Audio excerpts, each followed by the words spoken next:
SB online একাডেমিতে সকলকে স্বাগতম। আমি সুমন আছি তোমাদের সাথে।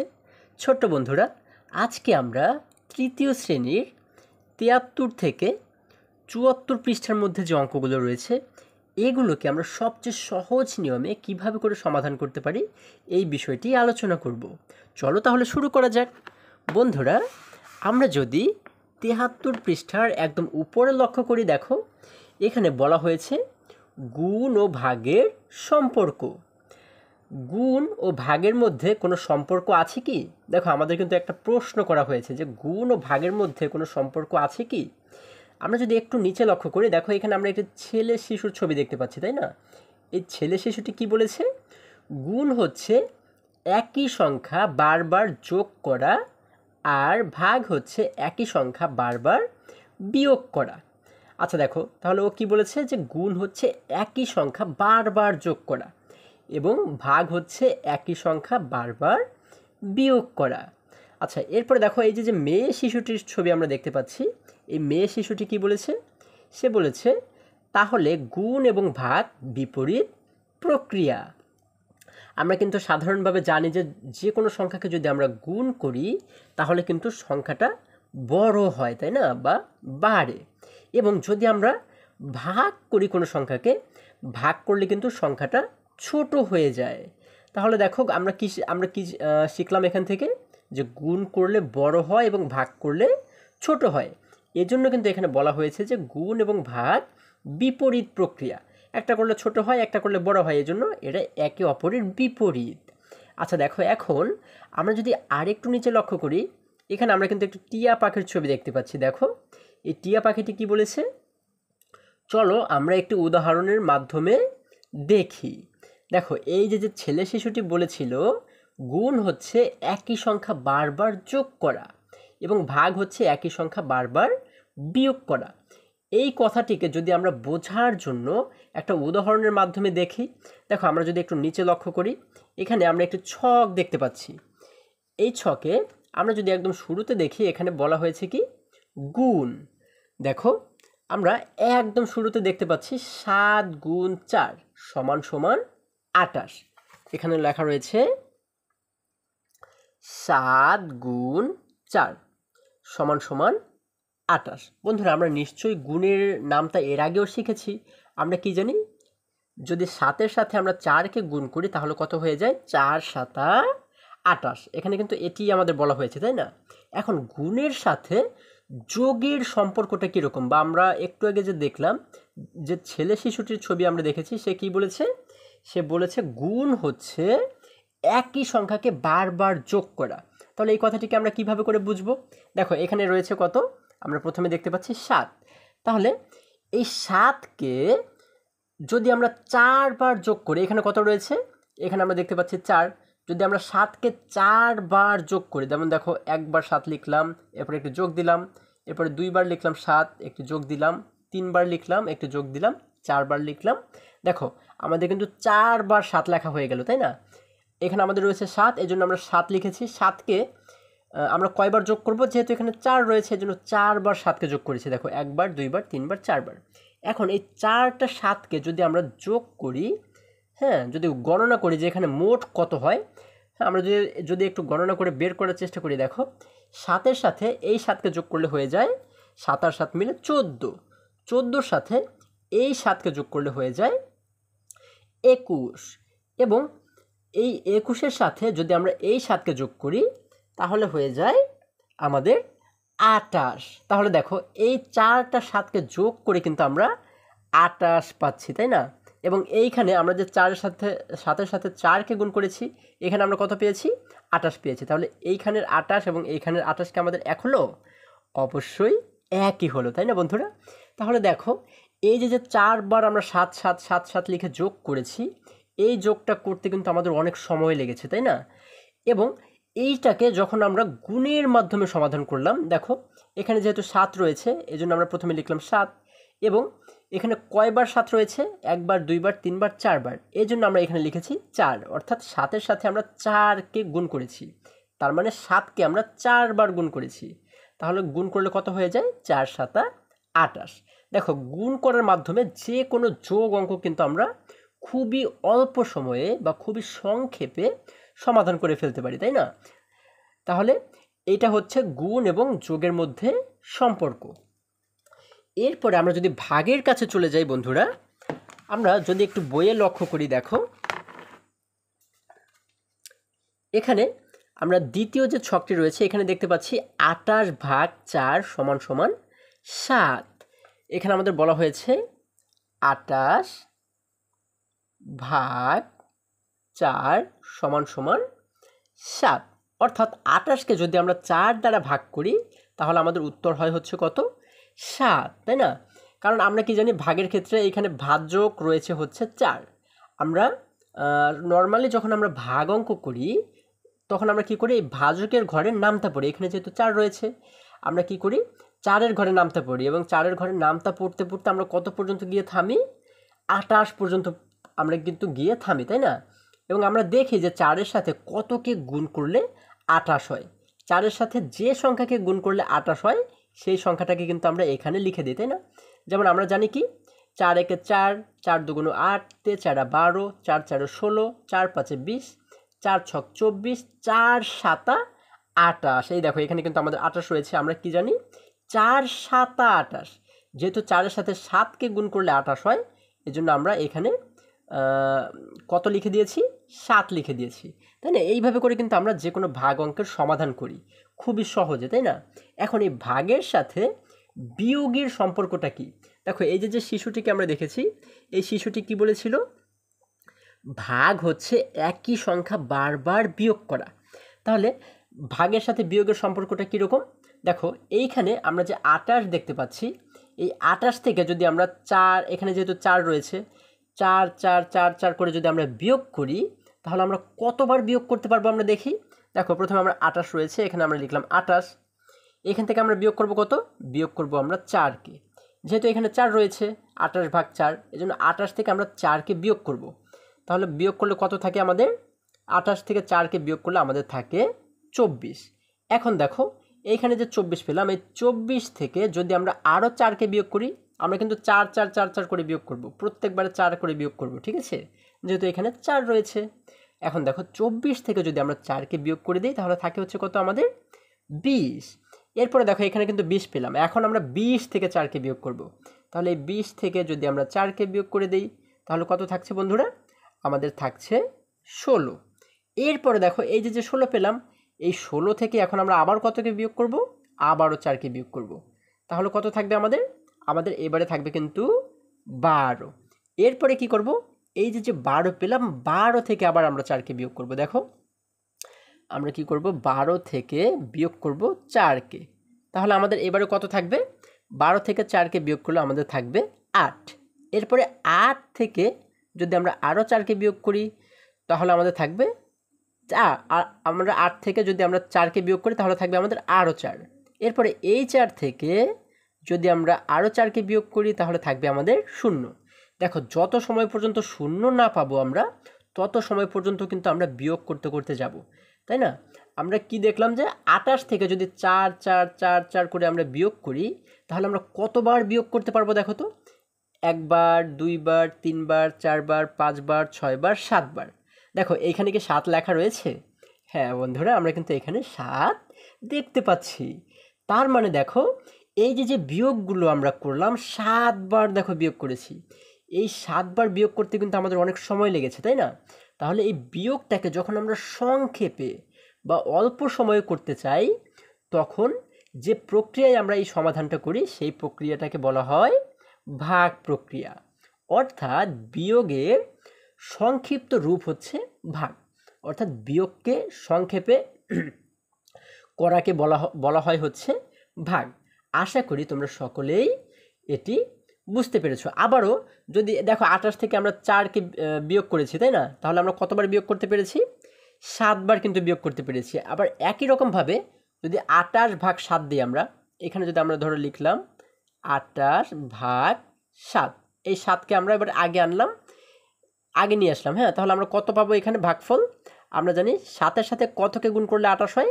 আমরা জানি 4 7 28, অর্থাৎ 7-এর সাথে 4কে গুণ করলে হয় 28, তাই না?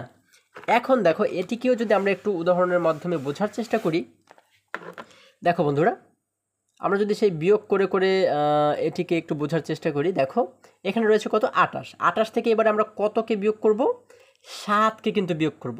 28 থেকে 7 7 7 7 করে কিন্তু বিয়োগ করতে করতে আমরা যাব, তাই না? তাহলে 28 থেকে যদি আমরা প্রথমে 7কে বিয়োগ করি তাহলে আমরা কত পাবো, আমাদের থাকবে হচ্ছে 21, তাই না বন্ধুরা? এরপর আমরা 21 থেকে কিন্তু আমরা আবারও 7কে বিয়োগ করব, যেহেতু এখানে 7 রয়েছে। আমরা যদি আরও 7কে বিয়োগ করি তাহলে আমাদের থাকছে হচ্ছে 14। এরপরে দেখো আমরা যদি এই 14 থেকে আরও 7কে বিয়োগ করি, আমরা কত সময় পর্যন্ত করব, যত সময় আমরা শূন্য না পাবো, তাই না? যতবার বিয়োগ করা যাবে ততবার বিয়োগ করব। তাহলে 14 থেকে যদি 7কে বিয়োগ করি তাহলে থাকছে আমাদের আরও 7। এখন এই 7 থেকে যদি আমরা আরও 7কে বিয়োগ করি তাহলে কিন্তু আমাদের থাকছে 0, আমরা কিন্তু 0 পেয়ে গেছি। তাহলে 28 থেকে কয়বার 7কে বিয়োগ করা যায়, একবার, দুইবার, তিনবার, 4বার। তাহলে এইখানে কি আমাদের 4 রয়েছে বন্ধুরা? হ্যাঁ, আমরা কিন্তু দেখতে পাচ্ছি এখানে 4 রয়েছে। তাহলে আমরা খুব সহজেই বুঝতে পারলাম যে বিয়োগের সংক্ষিপ্ত রূপকে বলা হয় ভাগ। অর্থাৎ বিয়োগ অঙ্ককে যখন আমরা সংক্ষেপে সমাধান করি, অল্প সময়ে সমাধান করি, যে প্রক্রিয়ায় করি সেই প্রক্রিয়াটাই হচ্ছে ভাগ প্রক্রিয়া। এটাই হচ্ছে ভাগের সাথে বিয়োগের সম্পর্ক।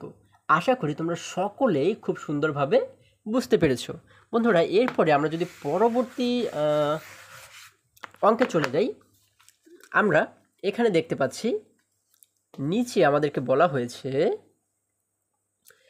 গুণ ও ভাগ পরস্পর সম্পর্কযুক্ত। আমরা গুণ এবং ভাগের উত্তর যাচাই করার জন্য এই সম্পর্ক ব্যবহার করতে পারি।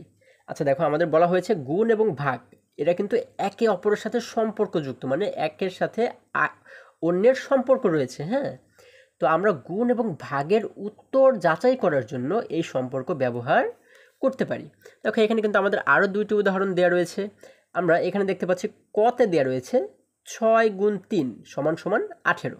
অর্থাৎ 6-এর সাথে যখন আমরা 3কে গুণ করব তখন কত হয়, 3 6 18, তাই না? এখন এই দেখো আমাদের বলা হয়েছে 6 গুণ 3 সমান সমান কত পাই আমরা, 18, তাই না? 3 6 18 আমরা জানি। এখন এই 18কে যদি আমরা 3 দ্বারা ভাগ করি, দেখো 18কে যদি আমরা 3 দ্বারা ভাগ করি, এখানে রয়েছে 3, আমরা যদি 3 দ্বারা ভাগ করি তাহলে আমাদের উত্তর এইটাই দেখবা হবে।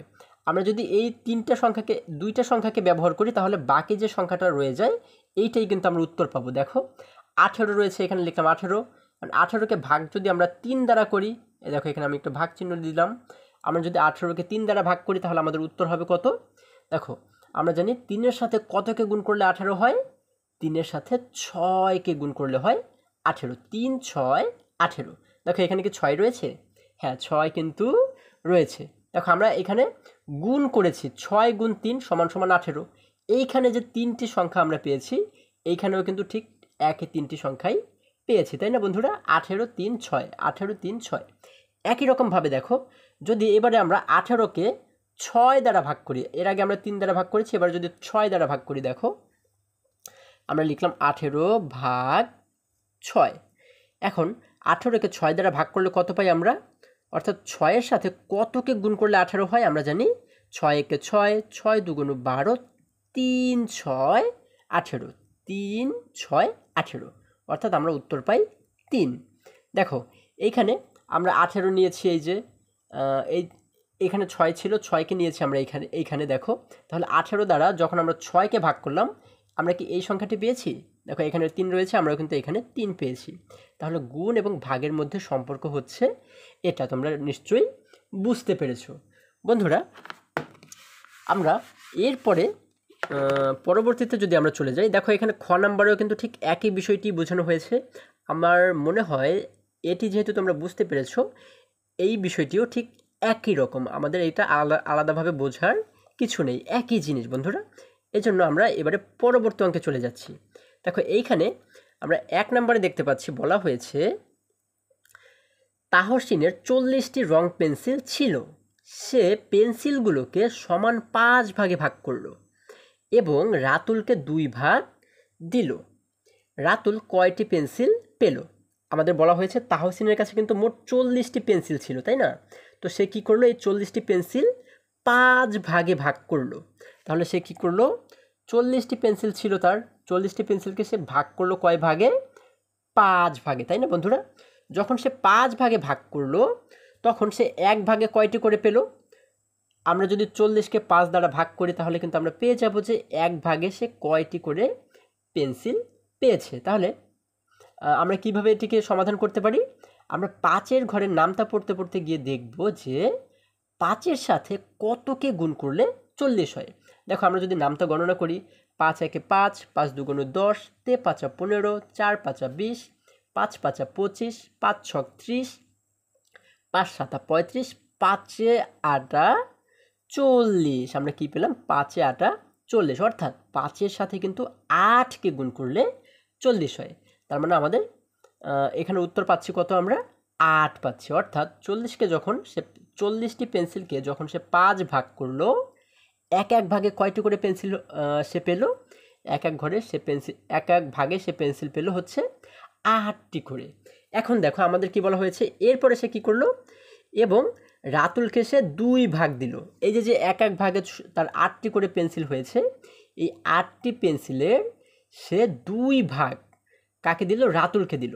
তাহলে 8টি পেন্সিলে কিন্তু একটি ভাগ হয়, তাই না? তাহলে 2টি ভাগে কি তার ডাবল হবে, মানে 2 গুণ হবে। তাহলে আমরা কি করতে পারি, রাতুলকে কতটি দিয়েছে এটি কীভাবে বের করতে পারি? দেখো এক ভাগে যেহেতু 8টি ছিল, এই জন্য আমরা কী লিখব? 8 লিখলাম। এখন রাতুলকে সে দিয়েছিল যেহেতু 2 ভাগ, অর্থাৎ আমরা কিন্তু 8-এর সাথে 2কে গুণ করব, কারণ যেহেতু 2 ভাগ দিয়েছিল তার মানে হচ্ছে সে 2 গুণ বেশি পাবে রাতুল, তাই না? যার কারণে 8-এর সাথে যদি আমরা 2কে গুণ করে দেই তাহলে আমরা কত পাচ্ছি? 8 দুগুণ 16, অর্থাৎ 16টি পেন্সিল কিন্তু সে রাতুলকে দিয়েছিল। তাহলে এই অঙ্কটিকে যদি আমরা গাণিতিক বাক্যের মাধ্যমে সমাধান করি বন্ধুরা, তাহলে আমরা কীভাবে সমাধান করতে পারি? দেখো যেহেতু আমাদের বলা হয়েছিল 40টি পেন্সিল সে 5 ভাগ করেছিল, এই জন্য আমরা কি লিখলাম? 40 ভাগ 5, এটি আমরা লিখলাম। তারপরে সে কি করেছিল, এই 5 ভাগের 2 ভাগ সে আবার রাতুলকে দিয়েছিল, তাই না? তাহলে আমরা এই 40কে 5 দ্বারা ভাগ করব, ভাগ করার পরে যে ফলাফলটা পাবো, মানে 1 ভাগে যে পেন্সিল আমরা পাবো, সেই পেন্সিলটাকে আবার সে কি করবে, সেই পেন্সিলের 2 গুণ কাকে দিয়েছিল? রাতুলকে দিয়েছিল, তাই না? এই জন্য আমরা কি করব, 40 ভাগ 5 এর সাথে গুণ চিহ্ন দিব, গুণ চিহ্ন দিয়ে লিখব 2। যেহেতু রাতুলকে সে ভাগ করার পরে 2 গুণ দিয়েছিল বা 2 ভাগ দিয়েছিল আমাদের বলা হয়েছে, তার মানে এই 2কে আমরা কি করব? 5-এর সাথে গুণ করে দেব, তাই না? তাহলে কিন্তু আমাদের গাণিতিক বাক্যের মাধ্যমে এটিকে সমাধান করা হয়ে যাবে। এখন দেখো যদি এটিকে আমরা সমাধান করি, আমাদের সবসময় মনে রাখতে হবে যদি গাণিতিক বাক্যে ভাগ এবং গুণ একসাথে থাকে, দেখো এখানে কিন্তু একসাথে রয়েছে, ভাগও রয়েছে গুণও রয়েছে, এই ক্ষেত্রে আমরা যে কাজটি করব, দেখো এটি 1 নম্বর অঙ্ক, আমি 1 নম্বর দিচ্ছি। এই ক্ষেত্রে আমরা যে কাজটি করব, আমরা সর্বপ্রথম ভাগের কাজটি করব, ঠিক আছে? আমাদের মনে রাখতে হবে যে ভাগ এবং গুণ যদি একই সাথে থাকে তাহলে আমরা কার কাজ আগে করব বন্ধুরা? হ্যাঁ, আমরা ভাগের কাজটাকে কিন্তু আগে করব, তাই না? তাহলে ভাগের কাজটাকে আগে আমরা কিভাবে করে করতে পারি? আমরা এখানে একটি সমান সমান চিহ্ন দিলাম। আমরা কি করতে পারি? 40কে 5 দ্বারা ভাগ করব, তাই না? এতটুকুর কাজ আমরা আগে করব। 40কে 5 দ্বারা ভাগ করলে আমরা কত পাই? আমরা কিন্তু একটু আগে ভাগ করেছি, ভাগ করে আমরা কত পেয়েছিলাম? 8 পেয়েছিলাম, তাই না? আমরা এখানে লিখে দিব 8। দেখো এই ভাগের কাজটুকু কিন্তু আমাদের হয়ে গেল। আমরা এতটুকুর কাজ করে উত্তর পেয়েছি কত? 8। আমরা এখানে লিখে দিলাম 8। এরপর আমাদের বাকি রইল কতটুকু? এই অংশটুকু, তাই না? তাহলে এই অংশটুকুকে আমরা নিচে লিখে দিব গুণ 2। এখানে গুণ 2 রয়েছে, আমরা এই গুণ 2কে এখানে লিখে দিলাম গুণ 2।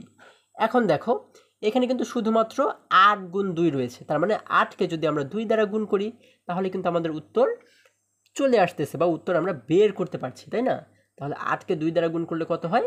8 দুগুণ 16। তার মানে আমরা বুঝতে পারছি যে সে রাতুলকে কয়টি পেন্সিল দিয়েছিল? 16টি পেন্সিল কিন্তু সে দিয়েছিল। তাহলে বন্ধুরা এইভাবে করে খুব সহজভাবে কিন্তু আমরা এই অঙ্কগুলোকে সমাধান করতে পারি। তো আমরা এটি যেহেতু গাণিতিক বাক্যের মাধ্যমে সমাধান করেছি, আমরা এখানে লিখতে পারি গাণিতিক বাক্য। আমরা প্রথমে লিখব গাণিতিক গাণিতিক বাক্য, গাণিতিক বাক্য, ঠিক আছে। এটি লিখে তারপর হচ্ছে আমরা এই লাইনটিকে এই পাশে লিখব, এক লাইনে লিখব, ঠিক আছে। আচ্ছা, আমি তোমাদের বোঝানোর সুবিধার্থে এইভাবে করে লিখেছি, কিন্তু তোমরা এই লাইনটিকে কিন্তু গাণিতিক বাক্যের পরে লিখবে এবং তারপরে নিচে নিচে এইভাবে করে উত্তর বের করবে। আশা করি সকলেই বুঝতে পেরেছো। এরপরে আমরা যদি পরের পৃষ্ঠায় চলে যাই,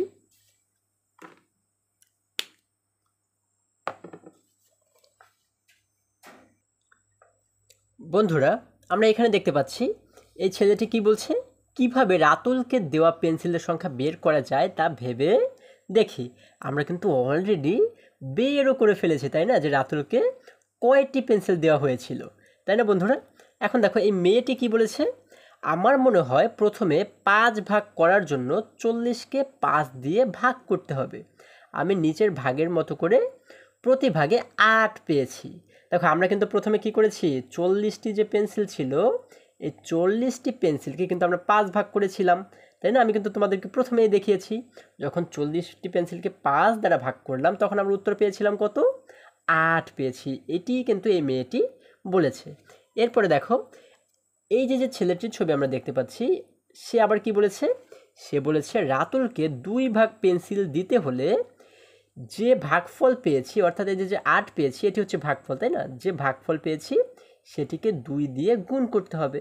যেহেতু আমাদের প্রশ্নে বলা হয়েছিল কি, যে 5 দ্বারা ভাগ করার পরে এই 40টি পেন্সিলকে কি করেছিল, ভাগ করার পরে 1 ভাগে যা হয়েছিল, মানে এই যে 8টি পেন্সিল হয়েছে 1 ভাগে, এই এই 1 ভাগের সমান কয় গুণ দেওয়া হয়েছিল, 2 গুণ কিন্তু দেওয়া হয়েছিল, তাই না। তার মানে আমরা কি করব, যে ভাগফলটি পেয়েছি এটিকে কিন্তু আমরা 2 দ্বারা গুণ করব। এই দেখো এটি কিন্তু এখানে দেখানো হয়েছে, এই যে 8 পেয়েছি 8-এর সাথে আমরা 2কে গুণ করেছি, যেহেতু রাতুলকে 2 গুণ বেশি দেওয়া হয়েছিল, বা এই যে 8 পেয়েছি আমরা 8-এর ডাবল দেওয়া হয়েছিল, এই জন্য আমরা কি করেছি, 8কে আমরা 2 দ্বারা গুণ করেছি। এজন্য দেখো আমরা যদি আমরা যে গুণটা করলাম, গুণ করার পরে উত্তর পেয়েছি কত, 8 দুগুণ 16। আমরা কিন্তু এই 16টাই আমি যখন তোমাদেরকে বুঝিয়েছি তখন কিন্তু আমরাও উত্তর 16ই পেয়েছিলাম, তাই না। তাহলে এখানে কি বলা হয়েছে, রাতুল 16টি পেন্সিল পেল। এরপরে দেখো আমরা যদি এখানে 2 নাম্বার প্রশ্নে চলে যাই, এখানে 2 নম্বরে বলা হয়েছে ত্রিশাদের বিদ্যালয়ের অনুষ্ঠানে 20 জন অতিথির প্রত্যেককে একটি করে কলম দেওয়া হবে।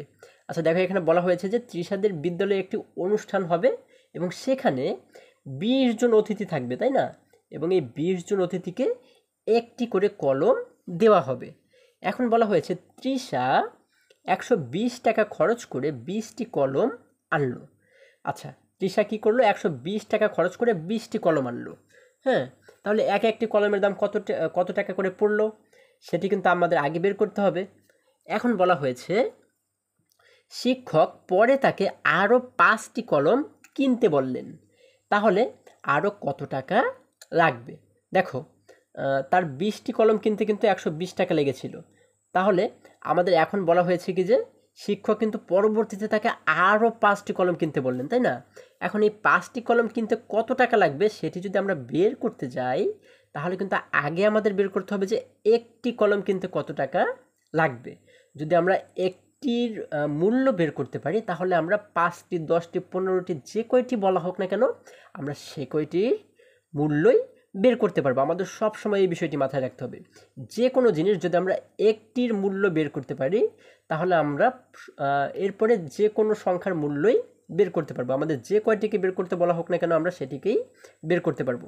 এখন তাহলে আমরা একটির মূল্য কিভাবে বের করব, দেখো এখানে যেহেতু আমাদের বলা হয়েছে যে তৃষা 20টি কলম কিনেছিল কত টাকায়, 120 টাকায়, তাহলে একটি কলম কিনেছিল কত টাকা, এটা কিভাবে বের করব, 120কে যদি আমরা 20 দ্বারা ভাগ করি তাহলেই কিন্তু আমরা পেয়ে যাব যে একটি কলমের দাম কত।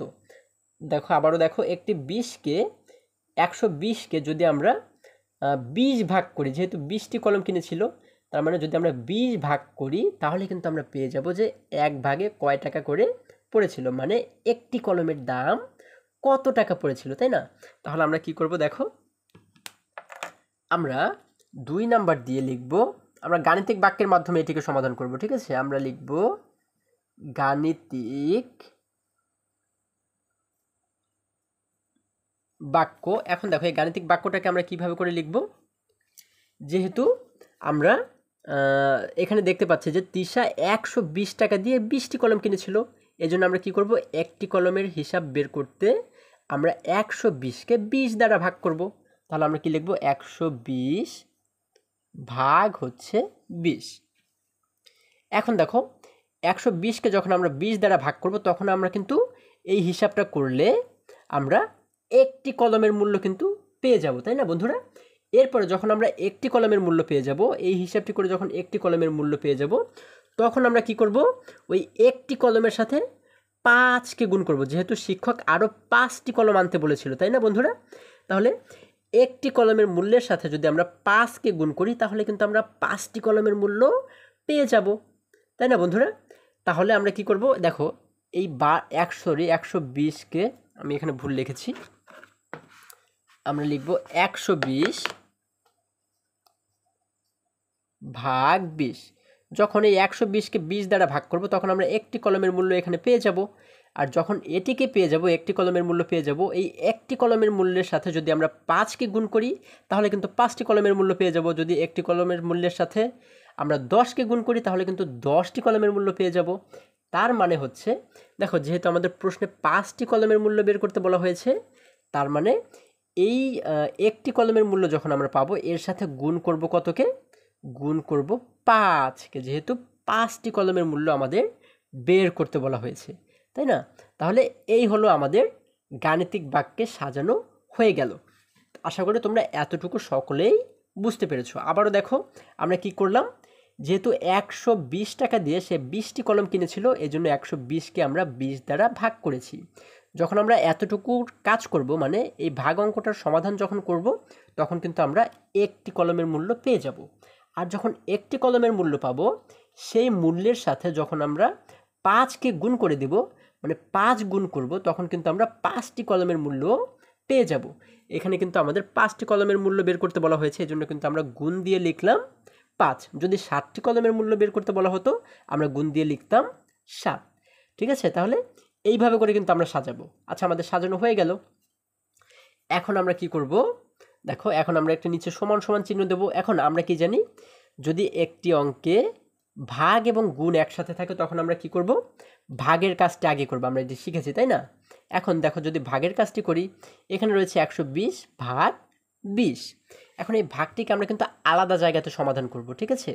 দেখো বন্ধুরা, এখানে কিন্তু অনেক বড় একটি সংখ্যা আমরা দেখতে পাচ্ছি 120, এবং এর সাথে ভাগ রয়েছে কত, 20। তার মানে এই সংখ্যাটিও কিন্তু বড়। আমরা তো 20-এর ঘরের নামটা জানি না, তাহলে আমরা এটিকে কিভাবে করে সমাধান করব, এটা আমাদের একটু চিন্তার বিষয়, তাই না বন্ধুরা? কিন্তু আমি তোমাদেরকে এমন একটি সহজ নিয়ম আজকে শিখাবো, যে নিয়মে তোমরা এই ভাগ অঙ্কটি করলে একটুও তোমাদের কাছে কঠিন মনে হবে না, ঠিক আছে? আচ্ছা দেখো, সহজ নিয়মটি হচ্ছে, যদি যে কোনো সংখ্যার, যেমন দেখো এখানে আমরা দুটি সংখ্যা দেখতে পাচ্ছি, 120 একটি সংখ্যা, 20 একটি সংখ্যা, তাহলে এই দুটি সংখ্যারই কিন্তু শেষে রয়েছে 0, তাই না? ওরও শেষে রয়েছে 0 এবং ওরও শেষে রয়েছে 0। তো যদি এরকম দুটি সংখ্যার শেষে 0 থাকে তাহলে আমরা এই 0টাকেও বাদ দিব, এই 0টাকেও বাদ দিব। এটি কিন্তু শুধুমাত্র ভাগের ক্ষেত্রে আমাদের কিন্তু মনে রাখতে হবে, হ্যাঁ? দেখো যদি আমরা এই 0টাকে বাদ দিই তাহলে থাকে কত, তাহলে কিন্তু আমাদের থাকে শুধুমাত্র 12, তাই না? শুধুমাত্র 12 থাকে। এবং এরপরে আমরা লিখলাম ভাগ, এখানে ভাগ রয়েছে আমরা ভাগ লিখলাম। এরপরে দেখো এখানে রয়েছে কত, 20। 20-এরও যদি আমরা এই 0টাকে ভাগ দিই তাহলে এটিকে যদি আমরা বাদ দিয়ে দিই তাহলে থাকে শুধুমাত্র 2। তার মানে আমরা এখানে লিখে দিলাম শুধুমাত্র 2। এখন দেখো 12কে 12 ভাগ 2 আমরা এখানে এটা পেলাম, তাই না? এখন 12কে কি আমরা 2 দ্বারা ভাগ করতে পারবো না? অবশ্যই পারবো, তাই না বন্ধুরা? কারণ আমরা 2-এর ঘরের নামটা জানি, তাই না? তাহলে আমরা কি জানি, যে 12কে 2 দ্বারা ভাগ করলে ভাগফল কত পাই? আমরা যদি 2-এর ঘরের নামটা পড়ি, তাহলে আমরা দেখব যে 2-এর সাথে কত কি গুণ করলে 12 হয়। আমরা জানি 6 দুগুণ 12, অর্থাৎ 2-এর সাথে 6কে গুণ করলে হয় কিন্তু 12, তাই না বন্ধুরা? তাহলে এই যে 6 পেলাম আমরা, এই 6 হচ্ছে আমাদের উত্তর, ঠিক আছে? আশা করি তোমরা সকলেই বুঝতে পেরেছো। আমরা এই যে 120কে যদি 20 দ্বারা ভাগ করি তাহলে আমাদের উত্তর হবে 6, ঠিক আছে? আমরা এইভাবে করে দেখো আমরা শূন্য এবং শূন্য দুইটা শূন্যকে বাদ দিয়ে আমরা কিন্তু খুব সহজে এই অঙ্কটিকে সমাধান করে ফেললাম। ঠিক আছে, যদি শূন্য থাকে দুই পাশে তাহলে কিন্তু আমরা শূন্যটা কেটে দিব, কিন্তু যদি একটাই শূন্য থাকে আর একটাই যদি শূন্য না থাকে তখন কিন্তু আমরা এইভাবে করে সমাধান করতে পারবো না। ঠিক আছে, শুধুমাত্র শূন্য থাকলে আমরা এই পদ্ধতি ব্যবহার করব। আচ্ছা, তাহলে আমরা কি পেলাম? একটি কলমের মূল্য আমরা পেলাম কয় টাকা? 6 টাকা। এটিকে কিন্তু তোমরা লিখবে না, এটি তোমরা আলাদা জায়গাতে করবে। এখন একটি কলমের মূল্য যখন আমরা 6 টাকা পেলাম, অর্থাৎ এতটুকুর কাজ কিন্তু আমাদের করা হয়ে গেল। এখন আমরা কি করব? পাশে রয়েছে কি গুণ 5, আমরা এখানে লিখে দেব গুণ 5। এখানে যা ছিল আমরা সেটাই এখানে লিখে দিলাম। এখন দেখো এখানে বলা হয়েছে 6 গুণ 5, তার মানে 6কে যদি আমরা 5 দ্বারা গুণ করি তাহলে কত হয়? আমরা জানি 5 ছক 30। অর্থাৎ আমরা কিন্তু এখন এই 30 দ্বারা বুঝতে পারছি যে 5টি কলমের মূল্য হচ্ছে কত টাকা? 30 টাকা। তাহলে আমরা কিন্তু খুবই সহজে 5টি কলমের মূল্য বের করে ফেলেছি, তাই না? আমাদের প্রশ্নে কিন্তু বলা হয়েছিল যে 5টি কলম কিনতে বললেন তার শিক্ষক, তাহলে আরও কত টাকা লাগবে? তাহলে আরও কত টাকা লাগবে? এই 5টি কলম কেনার জন্য কিন্তু আরও 30 টাকা লাগবে, তাই না বন্ধুরা? এখন আমরা কি করতে পারি? বা আমরা কি পেলাম? আমরা পেলাম হচ্ছে যে সে যে 20টি কলম কিনেছিল এর সাথে আরও 5টি কলম কিনতে তার আরও কত টাকা লাগবে? আরও 30 টাকা লাগবে। তার মানে হচ্ছে এই 30 হচ্ছে আমাদের উত্তর। আমরা উত্তর দিয়ে কি লিখতে পারি? আমরা উত্তর দিয়ে লিখতে পারি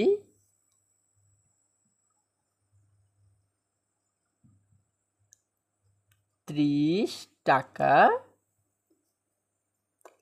লাগবে। 30 টাকা লাগবে। তাহলে কিন্তু আমাদের এই অঙ্কটি খুব সহজেই সমাধান করা হয়ে গেল। আশা করি তোমরা সকলেই এটি বুঝতে পেরেছো। বন্ধুরা, আমরা যদি পরবর্তী অঙ্কে চলে যাই, ছোট বন্ধুরা আমরা এখানে দেখতে পাচ্ছি 3 নম্বর বলা হয়েছে 12/2 গুণ 6। এই হিসাবটি কিভাবে করা যায়? দেখো এই যে ছেলেটির ছবি আমরা দেখতে পাচ্ছি, সে কি বলছে? সে বলছে এই হিসাবটি করার জন্য নিচের নমুনাটি ব্যবহার করি। দেখো এখানে কিন্তু আমরা একটি নমুনা দেখতে পাচ্ছি, আমরা 3টা খালি ঘর দেখতে পাচ্ছি এবং মাঝখানে আমরা ভাগ দেখতে পাচ্ছি এবং গুণ দেখতে পাচ্ছি। তাহলে এটিকে ব্যবহার করে আমরা এটিকে কিভাবে করে সাজাতে পারি? আমরা এই যে 12 রয়েছে, 12কে আমরা প্রথম ঘরে লিখব। এরপরে ভাগ রয়েছে, দেখো এই যে ভাগ রয়েছে, এখানেও ভাগ দেখতে পাচ্ছি। তারপরে এখানে যে 2 রয়েছে, 2কে আমরা এই খালি ঘরে লিখব। তারপরে দেখো এখানে গুণ রয়েছে, এখানেও আমরা গুণ দেখতে পাচ্ছি। এরপরে শেষে গিয়ে 6 রয়েছে, এই 6টাকে কিন্তু আমরা এই ঘরে লিখে দিব, তাই না বন্ধুরা? তাহলে কিন্তু আমরা এই নমুনাটি ব্যবহার করতে পারি। এরপরে দেখো এই মেয়েটি কি বলেছে? মেয়েটি বলেছে নমুনাটি গুণ ও ভাগ প্রক্রিয়ায় নমুনাটিতে গুণ ও ভাগ প্রক্রিয়ার ব্যবহার আছে, কোনটি আগে করব ভেবে দেখি। আচ্ছা, আমি তোমাদেরকে কিন্তু এর আগেও বলেছি, একটু আগে বলেছি যে যদি একটা অঙ্কে ভাগ এবং গুণ থাকে তাহলে আমরা কোনটির কাজ আগে করব? আমরা কিন্তু অবশ্যই ভাগের কাজ আগে করব, পরে হচ্ছে আমরা গুণের কাজ করব। ঠিক আছে? আচ্ছা, তাহলে এটি তো আমরা আগেই শিখেছি।